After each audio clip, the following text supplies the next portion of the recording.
Hello and welcome to Disastrous History.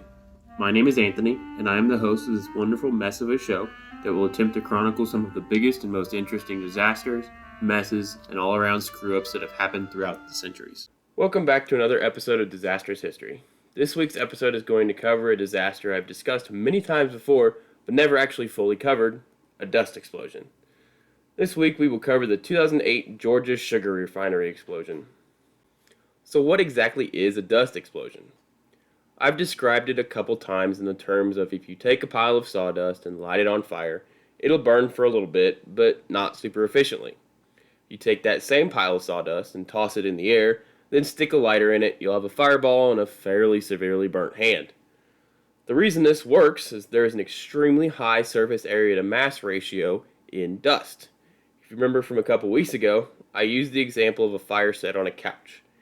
You set the fire in the middle of the couch cushion. The only available route for fire spread is to the sides, which means the fire will spread slowly as most of the heat flux is directed upward. There will be some spread to the side, but it will take longer. Most of the heat is being pushed away from the couch and away from all fuel sources. Now if you take that fire and you stick it in the corner of the couch next to the armrest, the fire will spread much faster because you have the surface area fuel of the armrest and the surface area fuel of the back of the couch to allow for the heat flux to impact other fuel sources, igniting those. The surface area between those two fires is greatly different, and the one with a high surface area burns much faster and much more efficiently than the other. The same logic can be applied to our sawdust example. The sawdust in the pile only has the sides of the pile as available surface area to burn. When you toss it in the air, you exponentially increase the available surface area for the flame front to propagate through, creating the significantly larger fire. Now this only explains the surface area part. Why can't you toss a bunch of blocks of wood in the air and get the same effect? The answer is the mass of those blocks. For everything that has ever existed, there is a certain amount of energy required to ignite that object. This amount of energy increases or decreases depending on the size and mass of the object. So if you take a bunch of 1-inch cubes of wood, toss them in the air, and then try to ignite them, you're just going to end up with a bunch of 1-inch cubes of wood on the ground, no cool fireball, and probably a headache. The ignition energy for those 1-inch cubes is significantly higher than a single piece of sawdust. The other factor is there is almost no heat loss to the material through conduction during a dust explosion because the particulates are so small. So when you go to ignite something like a piece of wood, you lose some heat into the actual material because of conduction. With dust, you don't have that loss because there's so low of a mass that there's nowhere for the heat to go but straight through it. So you don't lose that heat. That sawdust example is basically the simplest example of a dust explosion as we can get, but it doesn't fully encapsulate the sheer destructive power of a dust explosion. When dust explosions occur in confined spaces, things get really bad. The confinement of the explosion doesn't allow for the pressures to dissipate in the air surrounding it, so you get a violent overpressure. This can literally blow buildings apart. I also want to impress that sometimes dust explosions involve dust that isn't normally flammable. That includes today's dust explosion. Sugar does not burn well, but when dispersed in the atmosphere, well, it can be deadly. Now, dust doesn't just explode all willy-nilly. It has to have the proper mixture. There's a lower explosive limit and an upper explosive limit, just like a gas explosion. I'd love to tell you what those are for any material, but most of them are generally unknown or very, very hotly contested. So basically, if it explodes, it is within the explosive limit. If not, it's not in the limit. So, good luck. Alright, so with that out of the way, let's discuss the history of the Dixie Crystal Sugar Refinery in Georgia. This refinery was built in 1916 on a bit of land on the west bank of the Savannah River just north of Savannah, Georgia in Port Wentworth, Georgia. Originally owned by the Savannah Sugar Refining Corporation, they refined sugar from sugarcane.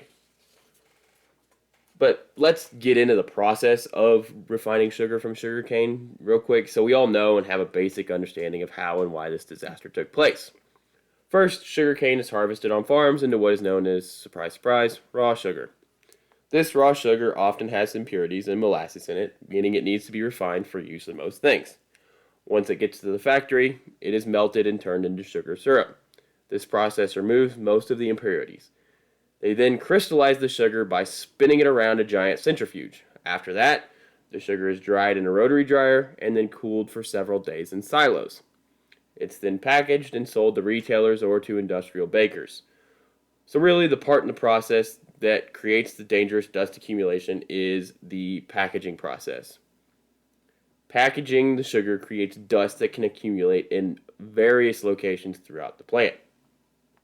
Anyway, back to our history, now that we have a general basis of how sugar is refined. In 1997, the Dixie Crystal Sugar Refinery was purchased by Imperial Sugar Company based out of Sugar Land, Texas. The refinery made regular granulated sugar, powdered sugar, some liquid sugar products, and some other kinds of sugar products like brown sugar and stuff like that. The year before the explosion, they produced 1.3 million tons of sugar. That is a lot of sugar.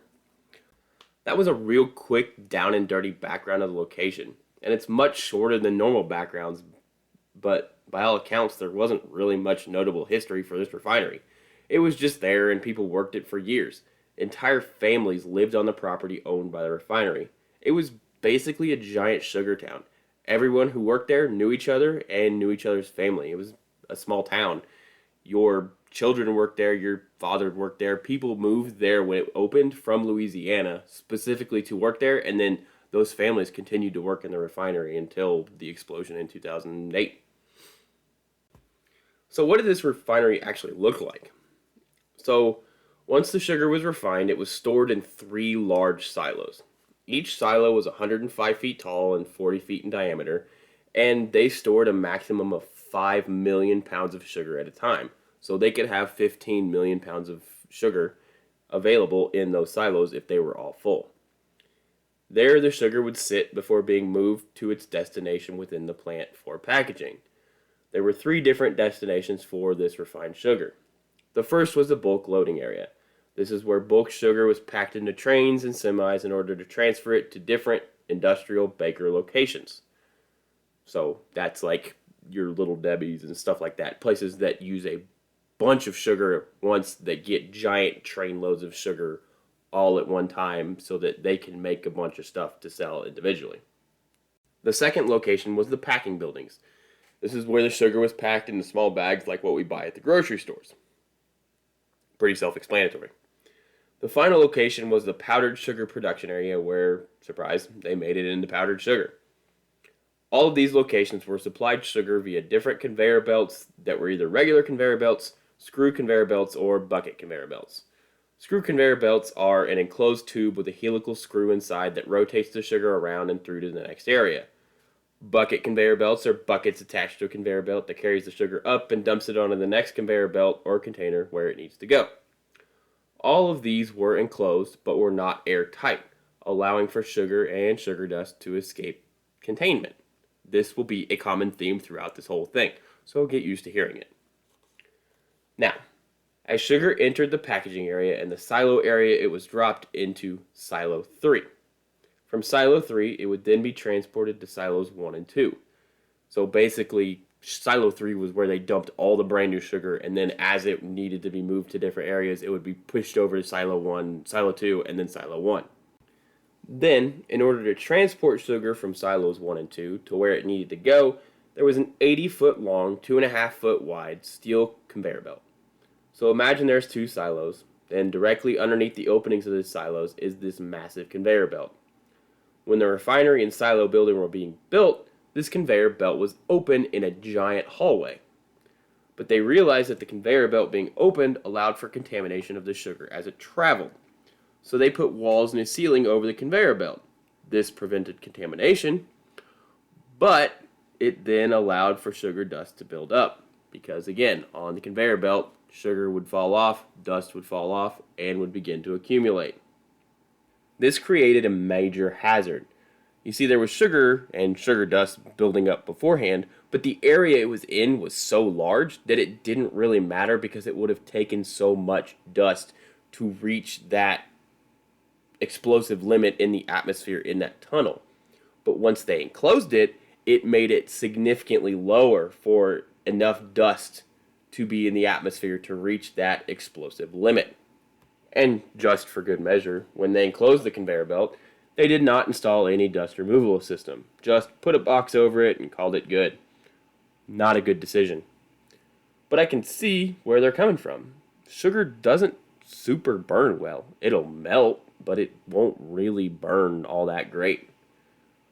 Why would we need a dust removal system? That question would be answered right before 7:15 p.m., February 7th, 2008. As CEO John Schefter was walking through the refinery with some employees on a tour, since he was almost brand new to the job, they heard a loud boom that they described as a heavy roll of packing material dropped off a forklift. Their confusion would soon turn into terror as about 5 seconds later, a huge explosion blew them off their feet backwards. On security cameras outside the refinery, a massive bright fireball was seen shooting above the refinery. But this was just the beginning. The first explosion seen was just the first of many. The problem with dust explosions is they can create secondary explosions. So you get the first explosion and it causes a bunch of shaking and pressure and whatnot. And that overpressure wave begins to travel through the area. As it travels through, the pressure kicks up even more dust. This creates secondary explosions. And this is exactly what happened in Georgia. The first explosion, the primary explosion, occurred in the area of the steel conveyor belt below the silos. In the days before the explosion, workers had been trying to get sugar clumps that were partially blocking the flow of sugar out of silo 1 unstuck with long rods. Now, if you remember, silo 1 drops onto the long conveyor belt, but silo 1 is second in order down that conveyor belt from silo 2. So, they got them unstuck from silo 1, but the pieces of sugar clumps were small enough to fit through the silo holes, but too bigger than the end of the discharge chute down on the conveyor belt. This created a dam which would allow sugar that was coming down the conveyor belt from silo 2 to spill over the edges of the chute down into the area beside the conveyor belt within the confined space of the conveyor belt area. This spilling process likely created large amounts of dust. It also created an area of sugar buildup. As the conveyor belt continued to move through this area of sugar buildup, it would create even more sugar dust as it disturbed the sugar that had fallen off the conveyor belt. So, the first explosion occurred midway along the conveyor belt, approximately halfway down. The metal coverings over the conveyor belt were blown in 2 different directions from an area in the center of the conveyor belt. That's how they were able to determine where the original explosion took place. The pressure wave would then travel back towards the silos and terrifyingly out into the Bosch building and the South building. This is where all the workers were. The Bosch building was a 4-story packing building located on the north side of the silos. It was a steel building with poured concrete floors. Basically what I'm saying is it was a sturdy building. About as sturdy as you can get in building material. Sugar would be moved from the conveyor belt to the 4th floor, where it was screened to pull out any more impurities, then dropped down to the 3rd floor, which contained hoppers that transported the sugar down to the actual packaging machines on the 2nd floor. It would then be transferred to the next room over to be placed into pallets for shipment. The South building was, predictably by name, south of the silos. The South building was a 4-story steel frame structure with brick walls and concrete floors. Again, super sturdy building, another packaging building. Granulated sugar was transported to the 3rd floor, where it was fed into hoppers that fed down into the packaging equipment on the 2nd floor. The 4th floor was where all the powdered sugar production was located. Granulated sugar and cornstarch would be mixed together and put into mills that would pulverize the mixture into the powdered sugar, which was then fed into hoppers on the 3rd floor that then fed into the packaging on the 2nd floor. Just like the other building, just with an added step of pulverizing the sugar and cornstarch mixture. In these 2 buildings, sugar and sugar dust would often escape containment on the top floor and the 2nd floor. Numerous reports by workers and inspections showed that literally tons, not joking, tons of sugar had to be cleaned up on a regular basis and sent back to be re-refined again. This means that there was ample sugar sitting in various locations and piled up all over the second, third, and fourth floors of the Bosch building and the South building. Now, there were dust handling systems connected to the packaging equipment in the Bosch building and the South building, but as per usual, they were poorly maintained, incorrectly installed, too small for what they actually needed, and or completely clogged with dust already. So they were, at best, minimal help. And the same goes for the South building. But technically the South building was probably worse, because powdered sugar and cornstarch produce a ton of dust. One worker literally said he would have to squeegee a path to his workstation in the South building because there was so much dust in the way all the time, every day. That is not good. These also had dust collectors, but as evidenced by the fact a worker has to literally snowplow his way to do his job, they clearly were not working properly. And in addition to all that, if workers needed to clean off the packaging machines because there was too much sugar buildup, they would use compressed air hoses to clean off the machines. What does blowing sugar with compressed air do? That's right, it creates more dust. So, after the first explosion occurred in the steel conveyor belt, the pressure wave traveled through the belt out into the Bosch building and South building. The force of this blast was so much that it broke the 3-inch concrete floors in both buildings.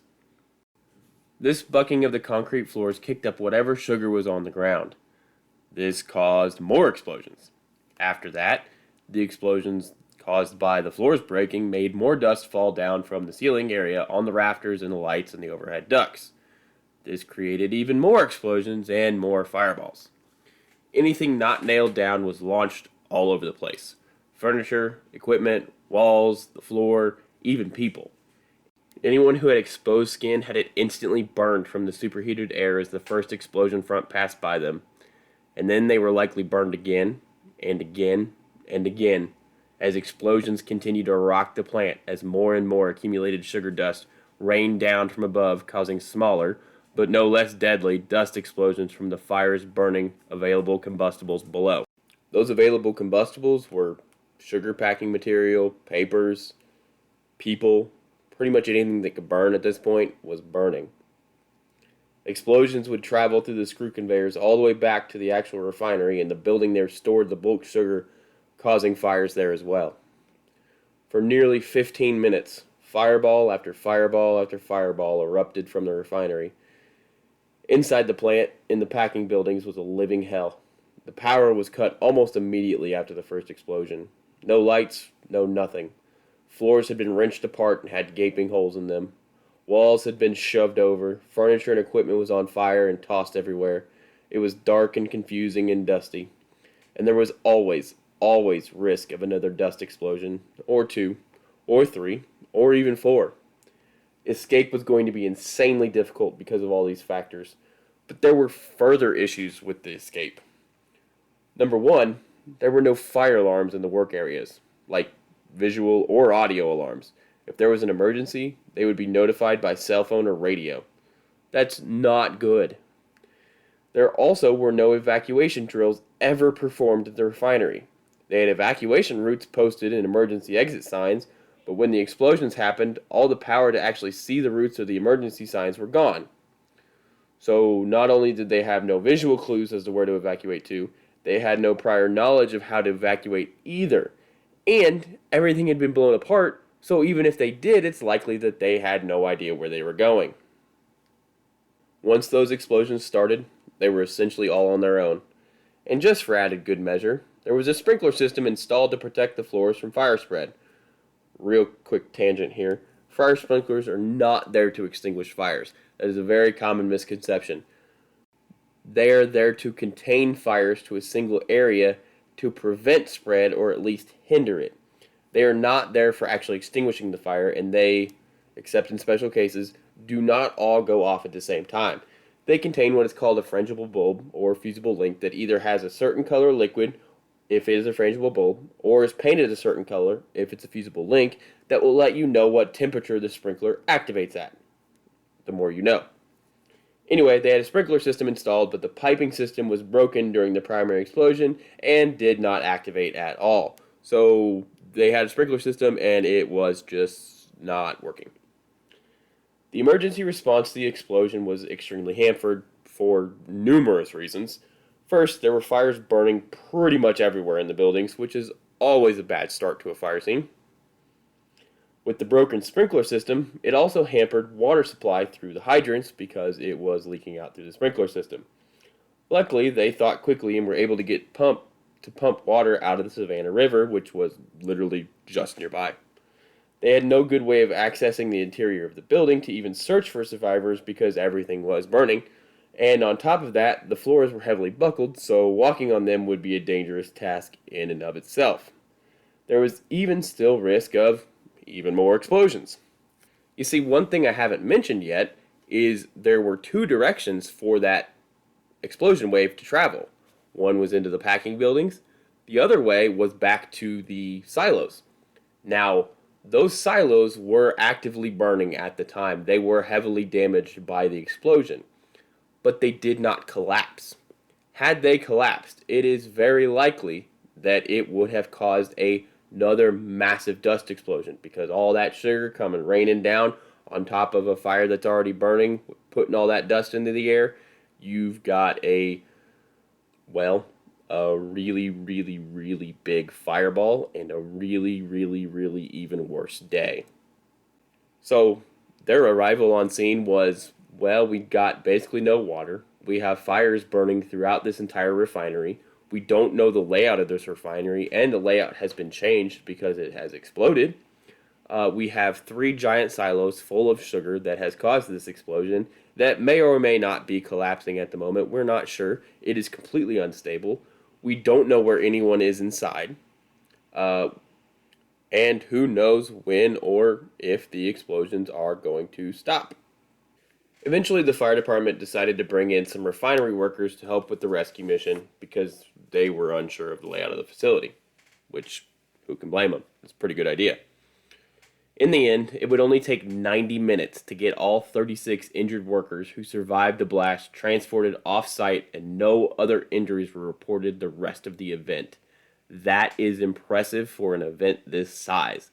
36 injuries is probably 36 ambulances, maybe 18 if you can transport more than one in an ambulance, but with burn victims like that, you probably don't want to. So to get them all off-site in 90 minutes, evacuated from the building, off-site in 90 minutes is a super impressive accomplishment.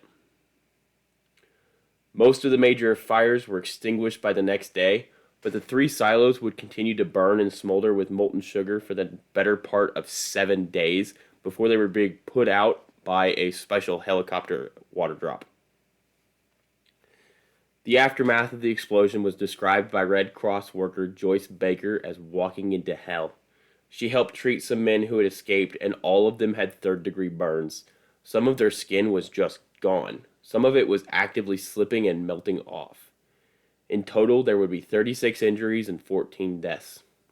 4 of those deaths were caused by falling debris collapsing the floors they were standing on, trapping them inside the burning buildings.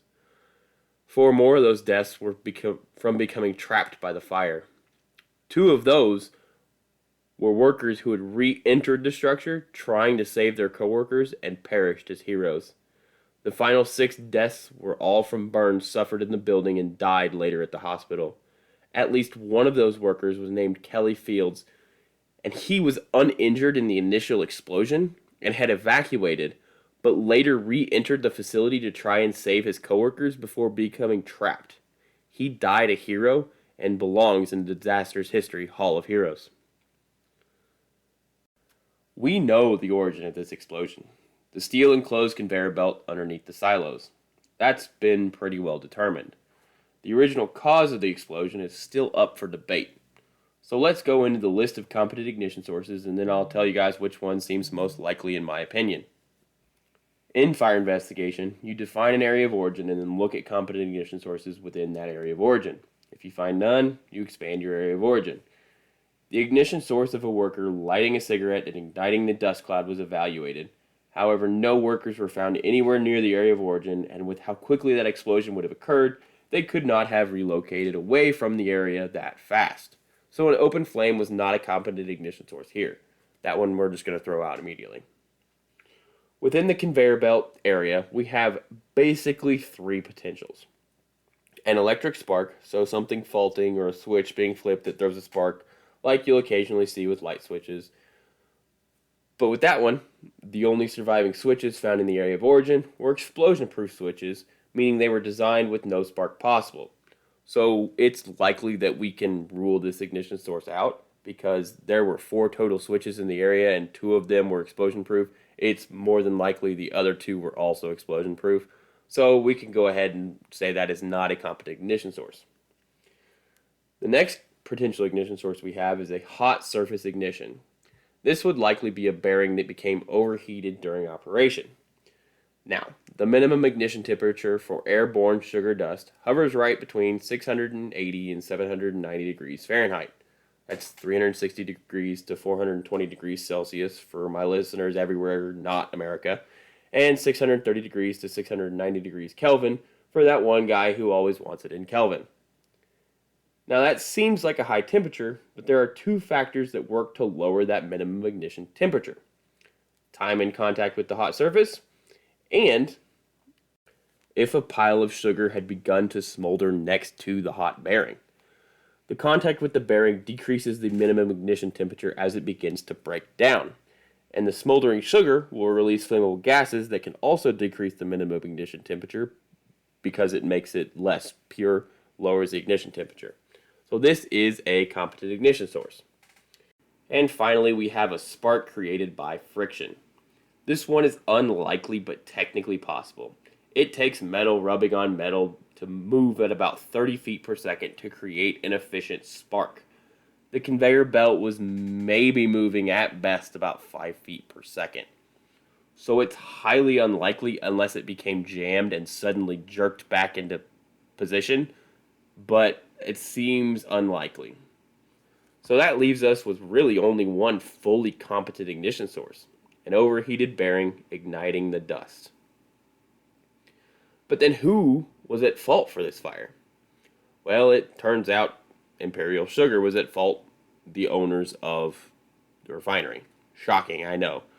Who would think that an industrial disaster would be caused by the owners of that industry? Just straight up shocking. That has never happened in the history of disastrous history. It's scandalous. Anyway, so Imperial Sugar had no evacuation drills, which means they basically had no plans. I realized they had some posted on the walls, but come on. How often does anyone actually look at that stuff, let alone read it and take it in as information? You have to make people actually do it for them to learn it. Just putting the evacuation route on the wall is not going to teach anyone anything about how to get out of the building if it is in fact, exploding around them. You have to have them do it. You can't be like, oh, just look at the wall. All the lights were out. It was basically evening time. It was too dark, and it was dusty, and everything was on fire. They need to have that in the back of their mind. They have to have that training in order to properly evacuate. You can't just be like, I'll look at the wall. No. You get entirely at fault for this one. They also had completely inadequate cleaning practices. It should not require a squeegee to get to your workstation. There should not be several inches deep piles of sugar all over the place. There should not be literally tons of sugar swept up and refined to be repackaged because it fell out of your packaging process. That should not be happening. Your workers shouldn't need to have snow boots and trek through piles of sugar to get to their jobs. You need to have better housekeeping than that. Now, they did have dust collection systems, but they were essentially worthless. No maintenance, wrong size, wrong type, and basically they did nothing to do anything to make them work or check on them or just generally use them whatsoever. Basically, they built them because someone said they needed them, and then that was the end of it. They allowed for dust accumulation to build up and put all their workers at risk. And it's not like they didn't know there were risks. There were numerous reports over the years of small fires breaking out because of overheated bearings numerous times. Nothing was changed to prevent them. The sugar industry has been aware of the risks of sugar dust explosions since at least 1925, when a study was put out indicating that sugar dust was readily ignitable and could cause explosions. Hell, on August 10th, 1961, the refinery had a dust explosion in the powdered sugar mill room. It damaged the room and took a couple of days to repair, but they knew it could happen. They literally had it in their files that the government looked at when they did their investigation. Despite knowing that sugar dust was hazardous in enclosed spaces, they still chose to enclose the conveyor belt in a steel box. This greatly decreased the amount of sugar dust needed to cause an explosion. And, they clearly knew it could cause an explosion. There had been an explosion at the refinery before. It was in their files. There have been other sugar dust explosions. This isn't a new thing, and they did it anyway. And on top of that, they had no explosion vents installed to help vent explosive energy to the outside of that steel box they enclosed their sugar conveyor belt in. They just let it be a box with no way. So even if there was an explosion, there wasn't anywhere for the explosive energy to go besides out into where all their workers were. And just so we know that they officially knew that dust explosions were a problem, they received OSHA's combustible dust program in 2007 and distributed it to workers, which highlighted all the issues that were at hand in the facility, and yet still did absolutely nothing to alleviate any of the problems at all. They did absolutely nothing. Had they even done proper cleaning in the packaging rooms, the explosion would have been bad, but not as bad as the numerous secondary explosions that continuously ripped through the facility, probably killing several people. It's very likely that if they had done even the barest minimum of cleaning or trying to prevent the barest minimum of dust accumulation, they could have saved at least some of those lives, because the explosion would not have had as much fuel to go through and to continue to propagate. It likely could have been contained to the at least one area of the packing buildings, if they had installed explosion vents in the steel containment inside the steel enclosure of the conveyor belt. It might not have been that bad at all. They might not have had any deaths. They might have had a couple injuries, but all of that explosive pressure would have gone through the explosion vents, and it would have probably not gone anywhere. If they had just done at least the bare minimum of anything, this would have turned out incredibly different. But they didn't, because it costs money, as per usual. But it's not entirely fair to lay all of the blame on Imperial Sugar for the explosion. A good portion of it, yeah, but not all of it. In April of 2007, a risk management company, Zurich Services Corporation, literally came through and audited the Port Wentworth facility's risks. They notified them of numerous risks, but made absolutely zero mention of any sugar accumulation or sugar dust accumulation. There are literally photos showing that the sugar was there during the Zurich inspection, but absolutely no mention of it was made in their audit. They knew. They're a risk management company. They better know about dust explosions. They better know about sugar dust explosions. If you're going to go to a sugar dust facility, you need to know that sugar dust can explode. But yet they made absolutely no mention of it, which is a gross oversight by a risk management company. That is embarrassing. So they get to hold some blame for this as well. In the aftermath of the explosion, Imperial Sugar made the decision to shut down their Louisiana plant for a week to clean it and make sure an explosion could not occur there as well. To their credit, I have to say. Imperial continued to pay all their workers and hired many of them to help with demolition and the rebuilding process of the Port Wentworth plant. The Department of Labor requested the U.S. Attorney for the Southern District of Georgia consider criminal prosecution against Imperial Sugar higher-ups, but that U.S. Attorney decided that there was insufficient evidence for criminal charges. those charges would have been intentional disregard or plain indifference to the requirements of OSHA's general housekeeping standards, which is curious considering, everything that I just explained to you. His basis was that there was no felony provisions under the statute that cover housekeeping offenses, therefore he could not press charges, which is an interesting decision to come to, but I am not a lawyer. I'm just going to question him for it. OSHA did issue 124 citations against Imperial and fined them a total of $8.77 million. Imperial and OSHA settled for a fine of $6 million, and Imperial admitted no fault in the explosion, which again, I would like to remind you, all of the things I listed earlier clearly showing them at fault for this explosion. They just didn't officially admit fault, but I think we can pretty well say that, yeah, they were at fault for this. Several survivors would sue Imperial in the years afterwards, but most of those settlements have been kept private.